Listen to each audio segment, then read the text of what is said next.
Very good morning, नमस्कार, सत श्री अकाल, आदाब, अस्सलाम वालेकुम आप सभी को। मैं रोहित रघुवंशी, आपका रीजनिंग मेंटर। क्या हालचाल, कैसे हैं आप लोग सभी? सारे लोग एक बार कमेंट करके बताइएगा।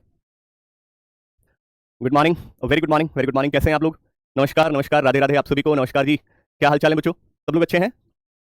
Good morning, good morning, Radhe Radhe Radhe Radhe. चलिए बच्चों, स्टार्ट करते हैं, आज के सेशन की शुरुआत करते हैं बिना देरी किए हुए।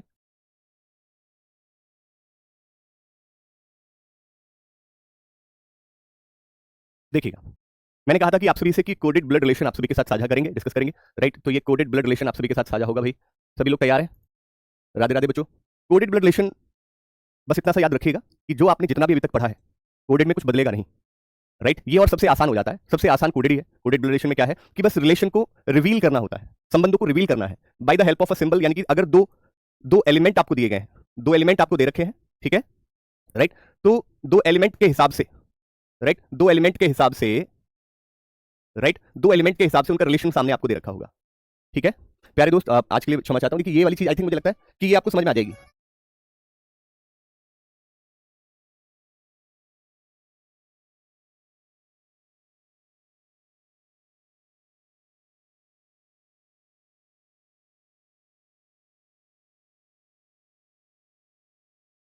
राइट, दो एलिमेंट के बीच में जो साइन आपको दिया गया है, वो रिलेशन ये दर्शा रहा है कि अगर दो एलिमेंट के बीच में हैज आपको दिया गया है, तो ये कह रहा है कि A is father of B. Okay, अगर डॉलर दिया गया है so A is daughter of B.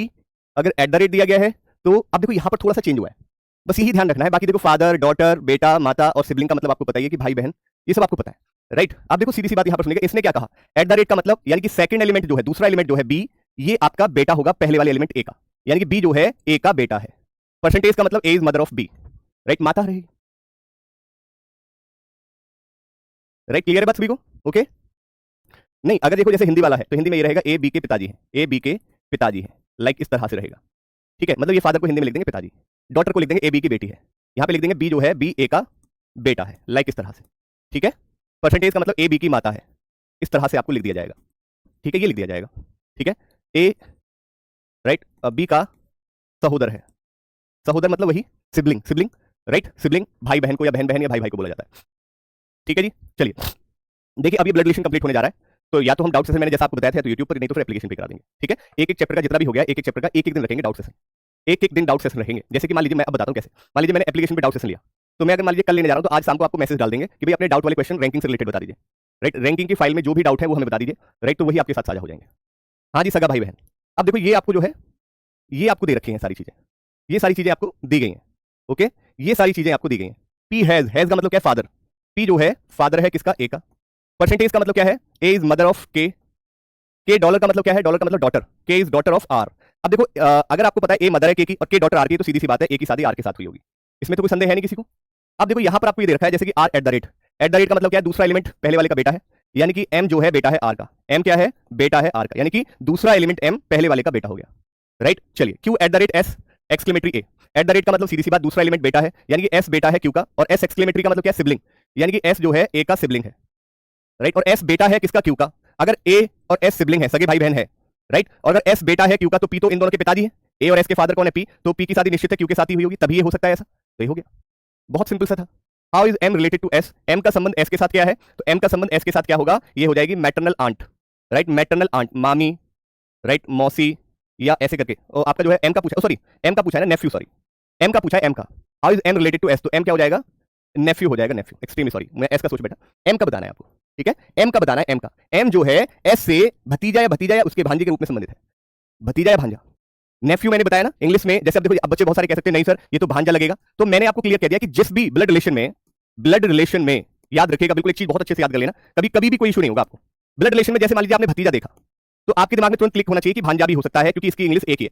जिस भी जितने भी आपको, जैसे नेफ्यू है, अब नेफ्यू की हिंदी भतीजे को भी कहते हैं और भांजे को भी कहते हैं, तो फिर ये चीज ध्यान रखनी होगी। भतीजी है, सॉरी या नीस है, तो नीस को हिंदी में भांजी भी कहते हैं और भतीजी भी कहते हैं, भतीजी भी कहते हैं, तो ये थोड़ा सा ध्यान रखना होगा आपको। नहीं मैं, हाँ एग्जैक्टली, वैसे भी सीधी सी बात है कि वो आंट का तो कोई लॉजिक नहीं है, ठीक है? आंट का तो वैसे भी कोई लॉजिक नहीं होगा, ठीक है ना? एक तो ये भी समझने वाली बात थी कि आंट का तो वैसे भी लॉजिक नहीं होगा, सीधी सी बात है ये तो, लेकिन फिर भी आपको ये समझना चाहिए। इसमें अक्सर बच्चे कंफ्यूज होते हैं, लेकिन ये चीज आपको समझ में आनी चाहिए, ठीक है? ये चीज जितना जल्दी आप समझ लेंगे उतना ही फायदा है आपको। चलिए आगे देखिए, आगे भी सेम यही है, पी हैज के डॉलर, तो ये सब कुछ सेम दे रखा है। जब सेम दे रखा है तो डायग्राम भी सेम बनेगा। तो आपसे पूछ रहा है हाउ मेनी फीमेल मेंबर, तो फीमेल मेंबर कितने हैं इसमें? 1 2 3 फीमेल मेंबर है, कितनी फीमेल मेंबर है? राइट, 3 फीमेल मेंबर आपको दी गई है। 3 फीमेल मेंबर यानी कि सी विकल्प आपका राइट होगा। 3 फीमेल मेंबर्स आपको दी गई है इसमें, यानी कि आपका सी ऑप्शन, सी विकल्प आपका बिल्कुल सही जवाब है। अगला प्रश्न देखिएगा, ये भी वही है। बस आपको ये देखना है कि which of the following symbol should be, यानी कि निम्नलिखित में से कौन सा प्रतीक इस रिक्त स्थान को इस प्रकार रखा जाना चाहिए कि दी गई अभिव्यक्ति पूरी हो जाए, यानी कि वी ए के की बुआ है। यानी कि ये जो दे रखा है d@r, यानी कि fill in the blanks $y, यानी कि यहां पर एक ऐसा सिंबल आएगा जो ये दर्शाएगा कि y जो है y के की बुआ है, y जो है के की बुआ है। तो d@ का मतलब क्या है? एट द रेट का मतलब r जो है r d का सन है, r जो है d का सन आपको दे रखा है, राइट। $y, तो $y का w और इससे पहले क्या है? r, यानी कि r और y के बीच में क्या रिलेशन हो, राइट, जिससे कि आपका जो हो जाए y जो है k की बुआ हो जाए। y जो है k की बुआ तभी हो सकती है, देखो ये तो कॉमन सेंस वाली बात होगी, ये तो सीधी सी बात है, कॉमन सेंस वाली बात होगी। k की बुआ y तभी हो सकती है जब r y की बहन होगी। ध्यान से समझिएगा इस बात को, जब r y की बहन होगी, ये संभव तभी हो सकता है कि y जो है k की बुआ तभी हो सकती है जब k के पापा की बहन, k के फादर, k के पिताजी की बहन को बुआ कहा जाता है, तो ये तभी संभव हो सकता है जब r की बहन y होगी। अब आपने देखा कि रोहित सर इस पूरे में कहीं भी सिस्टर वाला मामला तो है नहीं, y r की बहन कैसे हो सकती है फिर? लेकिन आपने कहा रोहित सर एक ऑप्शन दिया गया सिबलिंग का, लेकिन आप कहेंगे सर सिबलिंग का मतलब बहन थोड़ी ना होता है। सिबलिंग अगर कहीं दिया गया है तो ये कंफर्मेशन थोड़ी ना है कि वो उसकी बहन ही होगी। इसीलिए एग्जामिनर ने क्या किया है, एग्जामिनर ने आगे भी इस इक्वेशन को बढ़ा दिया है। तो देखिएगा कैसे, आपने कहा यहां पर एक्सक्लेमेटरी आ जाएगा, एक्सक्लेमेटरी का मतलब यह है कि y जो है r की सिबलिंग है, राइट। और y डॉलर का मतलब क्या हो जाएगा? डॉलर का मतलब क्या कह रहा है? डॉलर का मतलब डॉटर, यानी कि y जो है y w की डॉटर, तो यानी कि d की शादी w के साथ हुई होगी तभी डॉटर हो सकता है। तो यानी कि यहां पर y का जेंडर भी क्लियर हो गया, यहां पर y का जेंडर भी क्लियर हो गया, या राइट, यानी कि बी विकल्प आपका राइट आंसर है। B option should be correct. बिल्कुल एकदम क्रिस्टल क्लियर तरीके से बताने की कोशिश है आप सभी को, एकदम क्रिस्टल क्लियर तरीके से, कोई भी किसी भी तरह का कोई संदेह नहीं होना चाहिए आपको, राइट। कोई भी किसी भी तरह का संदेह अगर होगा तो दिक्कत होगी फिर। आइए अगले क्वेश्चन की ओर बढ़ते हैं। अगला प्रश्न है, आप सभी के लिए गौर से देखिएगा। बेटा यही तरीका मैं आज तक पढ़ाता हुआ आया हूं, मैंने कभी भी बच्चों को याद रखना, बच्चों आप भी, कि एक तरीके को बार बार सीख लीजिए, यानी कि 10 तरीके को एक बार करने से अच्छा है कि एक तरीके को बार बार कर लिया जाए, 10 तरीके 10 बार कर लिया जाए, ठीक है, राइट। ये ना हो कि 10 तरीका आपने एक बार किया, 10 तरीके एक बार किए, नहीं, एक तरीका 10 बार कर लो। अगर मुझसे कहे कि इनमें से सबसे बेस्ट कौन एक बच्चे के लिए, तो वो ये है, ठीक है, क्योंकि ये तो क्लियर है, राइट। इसमें तो कोई संदेह है नहीं, इसमें तो किसी प्रकार का संदेह होगा नहीं, क्योंकि आपको भी पता है कि इससे बेस्ट कोई और ऑप्शन है नहीं। बैंकिंग में अगर मैं आपको बता दूं, बैंकिंग में सबसे बेस्ट तरीका है तो आपका ब्लड ट्री है बैंकिंग के लिए। मैं ये कह सकता हूं एसएससी में हो सकता है, एसएससी में और भी तरीके हैं, रेलवे में और भी तरीके हैं, क्योंकि इस तरह का लेवल बैंकिंग में जो आता है वो एसएससी रेलवे में तो कभी नहीं आता, ठीक है। आप एक तरीके को 10 बार करिए, ना कि 10 तरीके को एक बार करने का है, ठीक है। चलिए आगे देखिएगा, अगला देखिएगा।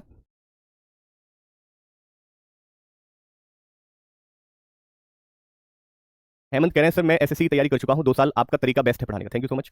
चलिए इसको देखिए, देखिए यहां भी सेम वही बात की गई है कि भाई एट द रेट का मतलब क्या है। अब देखो सीधी सी बात, एक जैसे हिंदी वाला बच्चा है जिसको प्योर हिंदी चाहिए, तो उसको कोडेड में ज्यादा नहीं सोचना। कोडेड में हिंदी वाला बच्चा, जो प्योर हिंदी वाला बच्चा है, प्योर हिंदी वाला बच्चे को ध्यान से सुनिएगा क्या करना है उसको। कोडेड अगर कभी भी एग्जाम में आए और प्योर हिंदी वाला बच्चा अगर उसको इंग्लिश में भी दिखाई दे रहा है ना, तो उसको सोचने की जरूरत नहीं है, क्योंकि आपको पता है कि एलिमेंट तो यही इंग्लिश में ही दिए जाएंगे, सिंबल भी ऐसे ही दिया जाएगा, बस ये हो जाएगा ए बी का पिताजी, तो आपको इतना रामायण देखने की जरूरत नहीं है। हिंदी वाले बच्चे को बस ये देखना है कि 2 एलिमेंट के बीच में अगर एट द रेट है तो यानी कि उनका संबंध फादर का है, बस ये देख लेना कि ये आगे पीछे तो नहीं है, ए पहले है तो पहला एलिमेंट ए जो है फादर है बी का, अगर यहाँ बी दिया गया होता तो बी मतलब दूसरा एलिमेंट फादर है पहले वाले का, बस ये देखना है। हैज मतलब डॉटर, डॉलर मतलब सन, परसेंटेज मतलब, देखो मैं ऐसे तो देख रहा हूं आपकी तरह, जैसे मैं बता रहा हूं वैसे आपको देखना। परसेंटेज का मतलब मदर, स्टार का मतलब सिबलिंग, और अगर 2 एलिमेंट एक साथ दे दिए जाए, 2 एलिमेंट एक साथ दे दिए जाए, उनके बीच में कोई रिलेशन ना हो, मतलब उनके बीच में कोई साइन ना दिया गया हो, चिन्ह ना दिया गया हो, तो आप समझना वो शादीशुदा जोड़े। मैरिड कपल का मतलब ये होता है शादीशुदा जोड़ा, मैरिड कपल का मतलब क्या है? शादीशुदा जोड़े, ठीक है जी। देखिएगा बैंक में सबसे खास बात पता है क्या है? बैंक में एक और सबसे खास बात मैं आपको बता देता हूं। बैंक में सबसे सबसे बड़ी खास बात क्या है कि मान लीजिए जैसे फॉर एग्जांपल उदाहरण के तौर पे मैं मेरठ से हूं, मैं मेरठ से बिलोंग करता हूं, ठीक है, तो मेरे मेरठ में अगर सेंटर है, अगर मेरे मेरठ में अगर सेंटर पड़ रहा है बैंक का, तो निश्चित है कि फिर मैं मेरठ से बाहर नहीं जाऊंगा, मेरा सेंटर मेरठ ही पड़ेगा। मान लीजिए कि अगर मैं बुलंदशहर का होता, मान लीजिए अगर मैं बुलंदशहर का होता, ठीक है, तो मेरे नियर जो भी सेंटर होता, जो भी नियरेस्ट मेरे सेंटर होगा, चाहे वो मेरठ होता चाहे वो नोएडा होता, जो भी मेरे नियरेस्ट होगा वो आपको सेंटर दे दिया जाएगा। यानी कि इसमें किसी भी तरह का कोई आपत्ति नहीं है, इसमें किसी भी तरह का कोई दुख दर्द नहीं होगा। क्यों नहीं, कैसे नहीं? क्योंकि इसमें सबसे बड़ी खास बात यह है कि आपको अगर 10 दिन पहले आपको कॉल लेटर मिला है तो आपको ट्रेन व्रेन का कोई लोचा है ही नहीं, इसमें आप बस से आराम से जा सकते हैं। कोई भी बच्चा अपने गांव में जहां भी रहता होगा, तो उसका जैसे मान लीजिए मैं बिहार से ही हूं, मान लीजिए उदाहरण के तौर पर बिहार में कोई बच्चा है, उसका सेंटर पटना पड़ा, तो अगर कोई बच्चा बिहार का है तो पटना 3 साढ़े 3 घंटे के उसमें होगा। 10 दिन पहले अगर आपको कॉल लेटर मिल जाता है तो आप 1 दिन पहले अपने वहां पर पहुंच सकते हैं, आराम से कैसे भी करके पहुंच जाओगे। आप ये नहीं सोच सकते कि अगर मैं मेरठ से हूं तो मेरा सेंटर मध्य प्रदेश में पड़ जाएगा, मेरा सेंटर अगर मैं मेरठ में हूं तो मेरा सेंटर बिहार में पड़ जाएगा, ऐसा कभी नहीं होगा। आपके सबसे नियरेस्ट सेंटर आपको मिलेगा। बैंक का सबसे खास बात यही है, बैंक की सबसे खास बात यही है कि आपका एग्जाम सेंटर आपके सबसे नियरेस्ट होगा, यानी कि जहां भी सबसे नियरेस्ट, जहां भी कोई शहर होगा, जहां भी कोई शहर होगा वहां आपका सेंटर पड़ जाएगा। ये बहुत सिंपल सी बात है। आइए इसको देखते हैं। परसेंटेज का मतलब क्या होता है कि के जो है मदर है टी की, एट द रेट का मतलब है टी जो है फादर है यू का, हैज का मतलब है यू जो है डॉटर है टी की शादी ए के साथ हुई है, ए परसेंटेज का मतलब है A is mother of H, right. अब आपने देखा डी हैज के हैज का मतलब क्या है कि डी जो है डॉटर है के की शादी वी के साथ, क्योंकि दो एलिमेंट एक साथ दिए जाएंगे तो समझ जाएगा के की शादी वी के साथ। मैरिड कपल में एक सबसे खास बात होती है कि अगर एक का जेंडर क्लियर है तो दूसरे का ऑटोमेटिक। शादीशुदा जोड़े में सबसे बड़ी खास बात यही है कि किसी एक का जेंडर अगर आपको पता चल गया तो शादीशुदा जोड़े में, मैरिड कपल में, फिर दूसरे का ऑटोमेटिकली आपको पता रहेगा। ठीक है। N dollar, dollar D, dollar का मतलब क्या है भाई सन, यानी कि एन जो है, एन आपका सन है डी का, और डी की शादी पी के साथ, क्योंकि दोनों एलिमेंट एक साथ दिए गए, दो एलिमेंट एक साथ दिए गए उनके बीच में कोई चिन्ह ना दिया गया हो, साइन ना दिया गया हो, तो वो मैरिड कपल होंगे। डी फीमेल है तो पी मेल होगा, शादीशुदा में तो आपको पता ही है। अब आपसे क्वेश्चन में क्या कह रहा है, एच का संबंध डी से, तो भाई एच का संबंध डी से, आपको पता है एच का जेंडर डिफाइन नहीं है, एच का जेंडर डिफाइन नहीं है, लेकिन हाँ ये पता है कि नीस या नेफ्यू होगा, नीस या नेफ्यू। क्यों? क्योंकि आपको पता है डी के भाई का बच्चा है एच, डी के भाई का बच्चा यानी कि भतीजे या भतीजा, यानी कि आइदर सी और डी, आइदर सी और डी, राइट। क्लियर बात? ऋतु पूछिए कि आप अपना क्वेश्चन पूछिए, राइट, अपना क्वेश्चन पूछिए। सर ए का रिलेशन पता करें तो कैसे पता करते हैं सर जी, प्लीज बता दीजिए। ए का रिलेशन मतलब, अब देखो इसने बोला था ना T has you, T has you, has का मतलब क्या कह रहा है, sorry T eight the rate का मतलब क्या, टी फादर है यू का, यू हैज का मतलब क्या है, यू डॉटर है ए की। अब सीधी सी बात समझिएगा, बहुत इतनी सिंपल सी बात क्यों समझ नहीं आती है। उसने कहा T eight the rate you और यू हैज ए, बहुत कॉमन वाली बात है। एट द रेट का मतलब क्या है, फादर, यानी कि टी तो पिता हो गए यू के, टी कौन हो गए, पिता हो गए। फिर कह रहा है यू हैज का मतलब डॉटर, और यू डॉटर है किसकी, ए की, यानी कि आपको भी पता है कि अगर मैं हूं तो मेरे पेरेंट्स दोनों होंगे, मेल फीमेल, मेरे पेरेंट्स दोनों, मम्मी पापा। अगर मैं बच्चा हूं मेरे पेरेंट्स दोनों होंगे, होंगे नहीं होंगे। मैंने कहा कि मेरे विनोद मेरे फादर है और मैं सुनीता का बेटा हूं, सोचिए ना, दो व्यक्तियों के नाम लिए गए, विनोद मेरे पापा हैं और मैं सुनीता का बेटा हूं, तो पापा मेरे कौन हो गए, विनोद, और मैं सुनीता का बेटा हूं, तो सीधी सी बात है सुनीता और विनोद की शादी हुई है, तभी ऐसा संभव हो सकता है, राइट। तभी ऐसा संभव हो सकता है कि भाई अगर टी मेरे पिता है और मैं, ए कह रहा है यू जो है ए की बेटी है, वो तभी संभव हो सकता है जब टी की शादी ए के साथ हुई। और शादीशुदा जोड़े के केस में क्लियर है कि अगर किसी एक का जेंडर क्लियर है तो दूसरे का ऑटोमेटिकली क्लियर रहेगा। ये बात समझ आई आप सभी को या नहीं? ये बात आप सभी को क्लियर है या नहीं है? बात समझ आ रही है या नहीं आ रही है? ठीक है, चलिए आपसे सिर्फ एच का बताना है कि एच डी से किस प्रकार रिलेटेड है, तो एच क्या हो जाएगी, भतीजी या भतीजा। ठीक है, अगर डी को बताना होता तो डी क्या होती, एच की बुआ होती, राइट, बुआ होती, क्योंकि एच के पिताजी की बहन है। चलिए बच्चे अगला क्वेश्चन देखिए, ये वही है, इससे पिछली वाली बात वही है, ध्यान से देखिएगा। ठीक है बेटा, बहुत ध्यान, बहुत धीरे धीरे पढ़ाएंगे, बहुत धीरे धीरे पढ़ा रहे हैं और पढ़ाएंगे धीरे धीरे। बेटा टेलीग्राम चैनल जिस एप्लीकेशन से आप कोर्स लिया है आपने, तो आप जब क्लास लाइव देखते हैं तो उसमें बहुत सारे ऑप्शन दिए होते हैं, एक लाइव का ऑप्शन होता है, राइट, एक टेस्ट का ऑप्शन होता है, तो एक टेलीग्राम का भी ऑप्शन होगा। जब उस टेलीग्राम पर क्लिक करोगे तो उसमें आपको एक जो है लिंक दिया गया होगा। अगर आपने टेलीग्राम ऑलरेडी आपने अगर इंस्टॉल कर रखा है तो आप डायरेक्टली उस लिंक पर क्लिक करेंगे तो टेलीग्राम में उस ग्रुप में सीधा सीधा पहुंच जाओगे। ठीक है, आपसे पूछा गया बताइए एन का संबंध वी से किस प्रकार है, एन का संबंध वी से किस प्रकार है, तो यानी कि वी की बेटी का बेटा, वी की बेटी का बेटा, तो एन क्या हो जाएगा, एन जो है ग्रांडसन हो जाएगा, राइट, ग्रांडसन हो जाएगा, नाती हो जाएगा। मैंने बताया, आप सभी याद रखिएगा, अगर एक वर्ड अगर आपको दिया गया है तो उसकी अगर हिंदी, एक अगर इंग्लिश का कोई वर्ड है उसकी हिंदी अगर दो या दो से अधिक है तो समझ जाइएगा, फिर आपको ये समझना होगा। जैसे आपको पता है grandson, right, very nice sir, ऐसा कभी नहीं पढ़ा, बहुत अच्छा एक्सप्लेन कर रहे हैं, थैंक्स अ लॉट, बहुत बहुत शुक्रिया। ठीक है जी, क्लियर बात। चलिए आगे देखिएगा, अगला क्वेश्चन आप सभी के सामने है, गौर से देखेंगे, सभी लोग समझेंगे इस बात को। हाँ एग्जैक्टली मैं वही तो बोल रहा हूँ बेटा, और मैं तुम्हें ना, तुम जो 3-4 दिन से पढ़ रहे हो, आज 5वां दिन है, मैं और किस तरह से आपको बता दूं, इस चीज को किस तरह से समझा दूं। अगर कोई इंग्लिश वर्ड है, राइट, अब उसकी हिंदी ऐसा थोड़ी ना पोता ही होगी, नाती भी हो सकती है, राइट। तो यही मैं समझाने का कोशिश कर रहा हूं कि आप इस चीज को जितना जल्दी समझ जाओगे उतना आप फायदे में रहोगे। ठीक है, एग्जामिनर आपको जो है यहीं से कंफ्यूज करने की कोशिश करेगा, लेकिन आप याद रखेंगे कि आप रोहित सर से पढ़ कर आए हैं। अगर ग्रांडसन है तो आप समझ जाइएगा कि वो पोता या नाती दोनों के लिए होगा, अगर नेफ्यू है तो भतीजा या भांजा दोनों के लिए होगा, अगर अंकल है तो अंकल में कुछ भी हो सकता है, मामा भी हो सकते हैं, चाचा भी हो सकते हैं, ताऊ भी हो सकते हैं, राइट, और आपके जो है फूफा भी हो सकते हैं, मौसा भी हो सकते हैं, कुछ भी हो सकता है। ठीक है, राइट, समझ आ रही बात सभी को? तो ये चीज समझ जाइए, जितना जल्दी समझ जाएंगे उतना। अब जैसे आपने ये कहा कि जैसे सर ग्रांड पोता नहीं नाती होगा, तो ये चीज आपको समझनी होगी कि यहाँ पे ग्रांडसन लिखा है, तो ग्रांडसन को हम कुछ भी कह सकते हैं, तो बस ये बात होगी, उसने ग्रांडसन दे दिया, आप समझ जाए तुरंत, आप तुरंत इस बात को समझ जाइए, तुरंत इस बात को क्लिक कर लीजिएगा कि हाँ रोहित सर ने तो मुझे बताई थी बात, राइट, मुझे रोहित सर ने बात बताई थी वाली, राइट। अगर ये बात आप जितना जल्दी समझ लेंगे उतना ही तो फायदा होगा आपको भी। आगे देखिए, देखिए फिल इन द ब्लैंक्स नहीं समझ में आता तो आएगा, ऐसी कोई चीज नहीं बनी जो नहीं समझ में आएगा, अगर आप समझने के मूड से आते हैं, अगर आप समझने के मूड से आएंगे तो हर कोई चीज जो आप समझना चाहते हैं समझ में आएगी। अगर सिर्फ आप एक्सक्यूज प्रॉब्लम, मैंने पहले ही दिन, मुझे पता था बच्चे अक्सर ऐसा ही करते हैं, जब भी बैच लेते हैं तो वो पढ़ने से ज्यादा एक्सक्यूज ब्लेम इस तरह की चीजें लगाते हैं। अगर आपको याद होगा, याद नहीं है तो पहले दिन ही वाली क्लास देख लेना, मैंने पहले दिन ही ये बात बोली थी कि भाई आपको इन चीजों से बचना होगा, एक्सक्यूज से बचना होगा, ब्लेम से बचना होगा। अगर आप इन चीजों से बचते हैं तो फिर आपको कोई नहीं रोक सकता, कोई भी नहीं रोक सकता। इस बात को जितना जल्दी आप समझोगे ना उतना बेहतर रहेगा। ठीक है, अरे हाँ वो कह सकते हैं नाती देवता, ये सब देखो अलग अलग, यही इसलिए तो मैं कहता हूं बच्चे, हमारे राजस्थान में कुछ कहेंगे, यूपी में कुछ कहेंगे। जैसे मान लीजिए मेरी मम्मी की, जो मेरी मम्मी है यानी कि मेरी नानी, तो मेरी नानी मुझे देवता कहती है, क्या ये मुझे नहीं पता, लेकिन मैं मेरी नानी का इंग्लिश में अगर कहूंगा तो क्या कहूंगा, ग्रांडसन कहूंगा, तो ये चीज जितना इस टॉपिक में कोशिश यही रहनी चाहिए कि कुछ इंग्लिश के वर्ड आपको जरूर समझ में आने चाहिए। Grandson, granddaughter, niece, nephew, uncle, aunt, brother in law, sister in law, इनको जितना आप कोशिश करें इंग्लिश में समझने की कोशिश करें। कोशिश करना बच्चों, मैं आपको सिर्फ इस टॉपिक के लिए आपसे रिक्वेस्ट कर रहा हूं, राइट? इस टॉपिक के लिए रिक्वेस्ट कर रहा हूं कि कोशिश करें कि इनके शब्दों को इंग्लिश में समझें। ठीक है बेटा, बेसिक ही बताया है, बेसिक से ही चीजें चल रही हैं। ठीक है, आप लिख तो बड़े आसानी से देते हैं, लेकिन बच्चे इसका बेसिक बताया है तभी तो मैं समझा रहा हूं, बिना बेसिक बताए कैसे समझा देंगे, राइट? अब आपसे कहा गया प्रतीकों, अब देखो सिंपल सी बात कही है, प्रतीकों को रिक्त स्थान पर इस प्रकार रखा जाना चाहिए कि जो दी गई अभिव्यक्ति पूरी हो जाए, ताकि y स्टार p हो। स्टार का मतलब क्या है? सिबलिंग, यानी कि y जो है p का सिबलिंग कैसे हो सकता है? f एट द रेट का मतलब देखो वहां देखो, f एट द रेट का मतलब f जो है फादर है p का। अब y p का सिबलिंग कब हो सकता है? जब f का बच्चा y हो, बच्चा, यानी कि सीधी सी बात समझिएगा, क्या हो सकता है इसमें? इसमें ये हो सकता है तीसरा वाला कि y जो है y बेटा हो, राइट? y बेटा हो किसका? f का। y जो है f का बेटा हो, ठीक है? ये तभी हो सकता है कि y जो है p का सिबलिंग होगा, y p का सिबलिंग होगा, ये तभी हो सकता है। या फिर ऐसा भी हो सकता है डॉटर, यानी कि अगर यहां पर दो साइन आ सकते हैं, यानी कि y और f के बीच में दो साइन आ सकते हैं। आपने कहा कौन कौन से? एक तो डॉलर भी आ सकता है और एक आपका हैज भी आ सकता है। कैसे रोहित सर, कैसे? देखिए आपको पता है कि f जो है p के पिताजी है, f जो है p के पिताजी है, और y स्टार का मतलब क्या है? y और p सिबलिंग है। सिबलिंग मतलब सगे भाई बहन या बहन बहन या भाई भाई। सिबलिंग का मतलब अपने जहन में इतने अच्छे से क्रिस्टल क्लियर तरीके से संभालो कि रोहित सर ने सिबलिंग का मतलब बताया है या तो ब्रदर ब्रदर भाई भाई, या सिस्टर सिस्टर बहन बहन, या फिर ब्रदर सिस्टर यानी कि भाई बहन।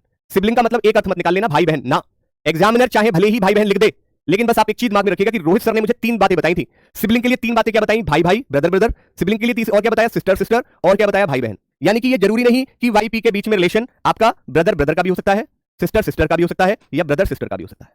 यानी कि सिबलिंग का मतलब ये है। अब इनमें से कुछ भी निकला है, ठीक है? जरूरी नहीं है कि ब्रदर ब्रदर ही होगा, जरूरी नहीं कि सिस्टर सिस्टर ही होगा, लेकिन हाँ ये जरूर है कि इन तीनों के अलावा कुछ और नहीं हो सकता, इन तीनों के अलावा नहीं हो सकता। तो भाई आपने देखा कि अगर एफ पी के पिताजी हैं तो वाई पी का भाई कब हो सकता है? जब एफ का बेटा या बेटी वाई हो। एफ का बेटा या बेटी अगर वाई होगी तभी वाई और पी सिबलिंग हो सकते हैं, राइट? तो इसके लिए क्या क्या साइन थे? डॉलर और हैज दिया गया था, यानी कि डॉलर और हैज ए और बी ऑप्शन में है। आपको पता है एग्जाम में हम दो ऑप्शन चूज नहीं कर सकते, इसका मतलब सीधा सा हो गया डी विकल्प आपका राइट है। बेटा ठीक है, आज के लिए मैं कह रहा हूं, आज के लिए माफी चाहता हूं, मैं इसको भी हिंदी में लिखूंगा। मुझे लगता है कि बहुत ही सिंपल सा शब्द है, आप समझ लोगे, लेकिन मैं आपको भी समझ गया, कोई दिक्कत नहीं है, मैं आपकी बात सराखों पे रखता हूं, आपकी जो भी बात होगी उसको सराखों पे रखेंगे। अगर आपको लगता है कि ये भी अगर आपको हिंदी में चाहिए, वैसे तो मेरी पूरा प्रयास रहता है कि हर कोई चीज जो हिंदी में हो वो मैं ला रहा हूं, लेकिन फिर भी अगर इस चीज को भी अगर आप समझने में आपको दिक्कत हो रही है तो मैं इसको भी हिंदी में दिखा दूंगा, ठीक है? राइट? वैसे मुझे लगता नहीं है कि इन चीजों को आपको समझने में अगर आपको जरूर दिक्कत आ रही होगी, बस ये कि हमने अपने इस दिमाग में कुछ चीजें फिट हो गई है ना, वो निकल नहीं सकती, राइट? चलिए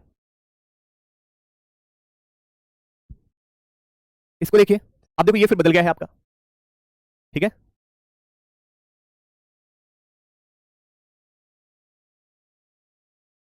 दीपक कह रहे हैं सर मैं हिंदी वाला हूं लेकिन फुल तो समझ में आ रहा है, फुल समझ में आ रहा है। बेटा ठीक है ऋतिक भाई, सब जिसकी जो बातें हैं हिंदी से रिलेटेड वो पूरी होंगी, ठीक है? राइट? हिंदी से रिलेटेड जो भी जिसकी बातें पूरी होंगी। चलिए इसको देखिए बच्चों, इसको ध्यान से देखिएगा, समझिएगा, इस प्रश्न को समझिएगा, इस प्रश्न को जरा ध्यान दीजिएगा। या फिर आज के लिए इतने रखते हैं, और सॉरी मुझे एकदम अचानक से याद आ गया बच्चों, अभी एक एनालिसिस है, राइट? तो उसके लिए जो है अभी आज के लिए इतने रखते हैं। आज एसबीआईपीओ का लास्ट एनालिसिस है, मुझे उतना अच्छा टाइम मैंने देख लिया, तो sorry for that, extremely sorry. आज के लिए इतने रखता हूं क्योंकि एनालिसिस के लिए जाना पड़ेगा। इस क्वेश्चन को देख लेना, बाकी मैं कल समझा दूंगा, ठीक है? क्षमा चाहता हूं बच्चों, आज के लिए बहुत बहुत शुक्रिया, बहुत बहुत धन्यवाद। आप समझेंगे, मुझे ऐसा पूरी उम्मीद है। Thank you so much.